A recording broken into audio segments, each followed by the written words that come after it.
হ্যাঁ হ্যাঁ, তোমার অসুবিধা হচ্ছে, তোমার অসুবিধা হচ্ছে কৃপাল, আমি দেখতে পাচ্ছি তো তোমার অসুবিধা হচ্ছে। শ্বশুর মশাইয়ের সামনে বসে খেতে তোমার সংকোচ হচ্ছে, হ্যাঁ তাই না? না, সংকোচ করছি না। এই না না না, সংকোচ করছো তুমি। আরে থালাটা তুলতে কেন? এই চুপ মেঘ, থালাটা নাও, ওকে ঘরে নিয়ে যাও। জামাই সংকোচ করছে, নিভৃতে যাও, একটু একটু ভালো করে একসাথে খাও, ওকে একটু খাইয়ে দাও। কি জামাই? আরে না না, আমি ঠিক আছে, থালাটা দিন না। মেয়ের কি সুন্দর রান্না হয়েছে, কেমন কেন করছেন? এই কি বলছো, কি সুন্দর রান্না হয়েছে? একটু পরে তোমার খুশ শাশুড়ি মা আসবে, খুশ শ্বশুর আসবে, তুমি এখানে বসে বসে খেতে পারবে? যাও নিভৃতে একটু রোমান্টিক কথাবার্তা বলো, একটু ভালোবাসার কথা বলো, তাই না? তাই না? তাই না কুকু? তা তো বটে। দাও দাও, থালাটা দাও, থালাটা দাও। চলো চলো চলো, আমরা দুজন নিভৃতে খাবো। হ্যাঁ, টোনা আর টুনি। আমরা কোথায় যাবো? সার্ভেন্ট কোয়ার্টারে। না না না না না না না, আমি ভুলভাল বকছি। আমি বলছি যে ওই যে দোতলায় চলো। বেশ চলো। বড়দা, এই যে আপনার জন্য মিষ্টি নিয়ে এসেছি।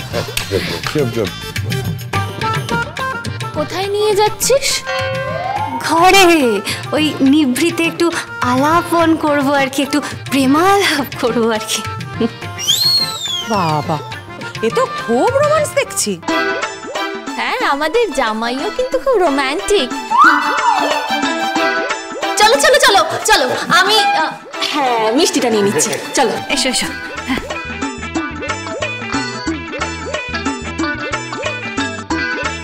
জামাই, এই জামাই, জামাই বেরো বেরো বেরো বেরো।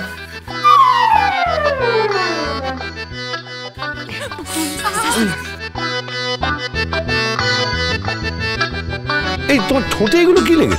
এই তো এগুলোই খাচ্ছিলাম আর কি। জানেন তো, আমার না নিজেকে মনে হচ্ছিল বাড়ির ওই পোষা ডগি। মানে মালিক আমাকে দয়া করে খাবার দিচ্ছে একটু একটু করে, আর আমি টুক টুক টুক টুক করে খেয়ে যাচ্ছি। এই বাবা, জামাই রাগ করো না প্লিজ। দেখো, আর একটা তো দিনের ব্যাপার, একটু ম্যানেজ করো। হ্যাঁ করবো, ম্যানেজ তো করতেই হবে। শ্বশুর বাড়িতে যেভাবে ঢুকেছি, যেভাবে আমার বরণ হয়েছে না, মানে সিনেমা তো হয় না। আর স্থান পেয়েছি কোথায়? সার্ভেন্ট কোয়ার্টার, মানে ভাবা যায়। আর শুধু তাই নয়, তার মধ্যে একবার ওখান থেকে টপকে বাইরে যেতে হচ্ছে, আবার টপকে ভেতরে ঢুকতে হচ্ছে। শুধু তাই নয়, আরো বলছি,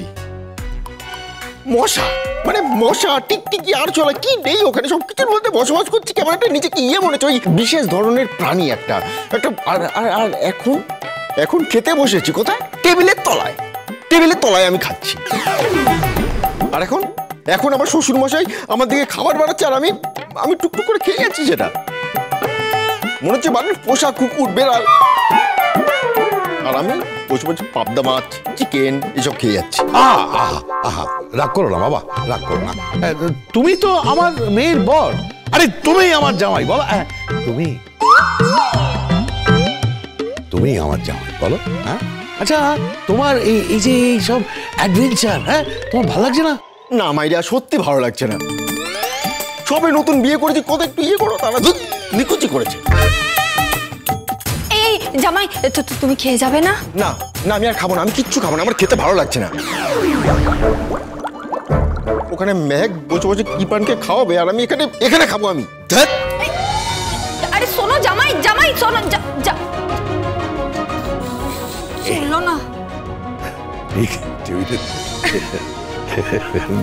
এটা কিন্তু না তুই একটা কথা, ও কিন্তু বেচারি সত্যি কষ্ট হচ্ছে ওর জন্য, না আমার সত্যি কষ্ট হচ্ছে, সত্যি কষ্ট। হ্যাঁ, কিন্তু কতদিন আর ওইভাবে সহ্য করবে বলো তো? আর তো মাত্র একটা দিন, তারপরে এই চিত্র পাল্টে যাবে। এদিকে কোর্টে কেস চলবে, আর ওদিকে অঙ্কিতার মেহেক সোজা গোয়া হানিমুন।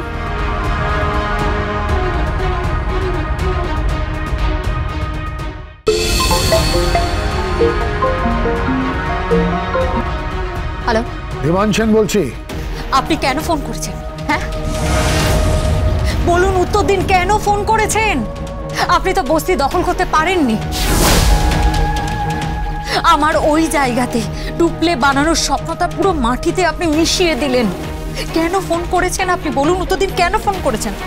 আপনারা শুধু বড় বড় ভাষণ দেন, আপনারা নাকি ব্যাক থেকে দাঁড়িয়ে ওই কিরণ কান্তিদের মতো পলিটিক্যাল লোকদের চালান। হ্যাঁ, উল্টা আমি কি পেলাম বলুন, উত্তর দিন, আমি কি পেলাম?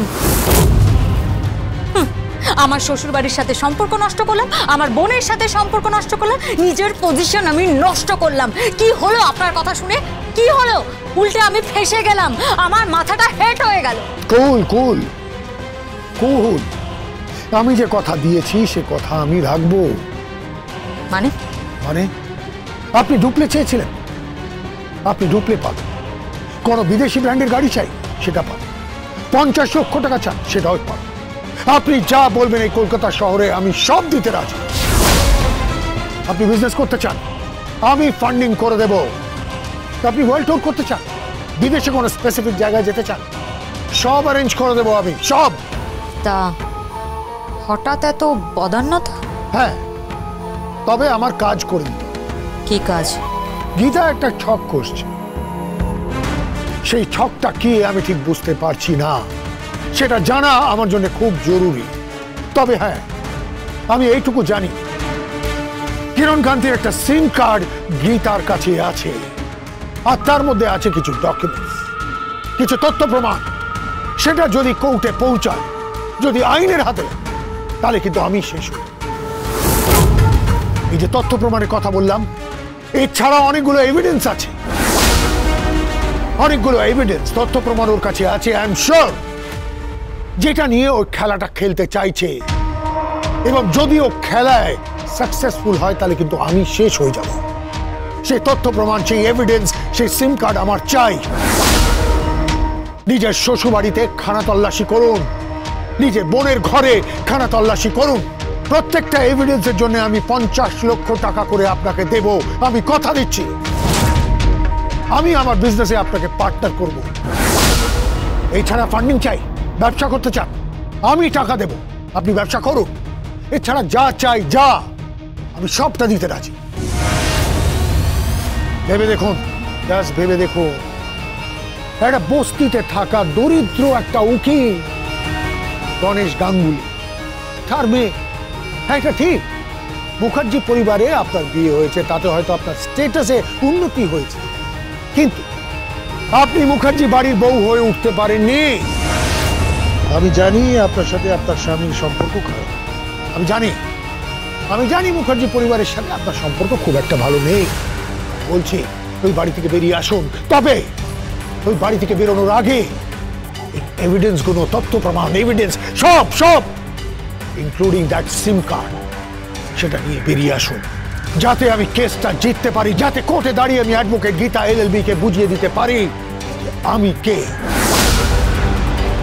আর তার জন্য আপনার কোঅপারেশন খুব জরুরি, খুব ইম্পর্ট্যান্ট। আপনি যা যা বললেন সেগুলো কি ভরসা করা যেতে পারে? অবশ্যই করা যেতে পারে, আমি কথা দিচ্ছি, এই ধীমান সেন কথা দিচ্ছি। আপনি এক হাতে আমাকে এই তথ্যগুলো তুলে দেবেন, আর আপনি ক্যাশ পাবেন, ক্যাশ। যেখানে যেটা বলবেন আপনি পাবেন। তবে মনে রাখবেন, এর সঙ্গে যেটা আমার লাগবে ড্রাফট, যে ড্রাফটের বেসের উপরে ও কোর্টে জেরা করবে, ওই প্রত্যেকটা ডকুমেন্ট আমার চাই। আপনি ওটা আমার কাছে নিয়ে আসুন, আমি আপনাকে ক্যাশ দেব, ক্যাশ। প্রত্যেকটা এভিডেন্সের জন্য 50 লক্ষ টাকা করে ক্যাশ। আপনি ক্যাশ পাবেন, ডুপ্লে পাবেন।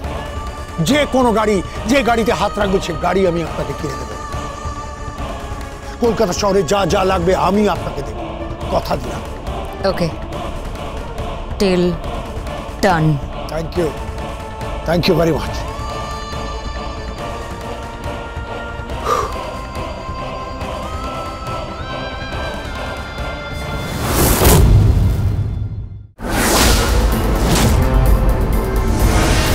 গীতা কিন্তু উঠে পড়ে লেগেছে ওই সঞ্জয় চৌধুরীর কেসটা নিয়ে।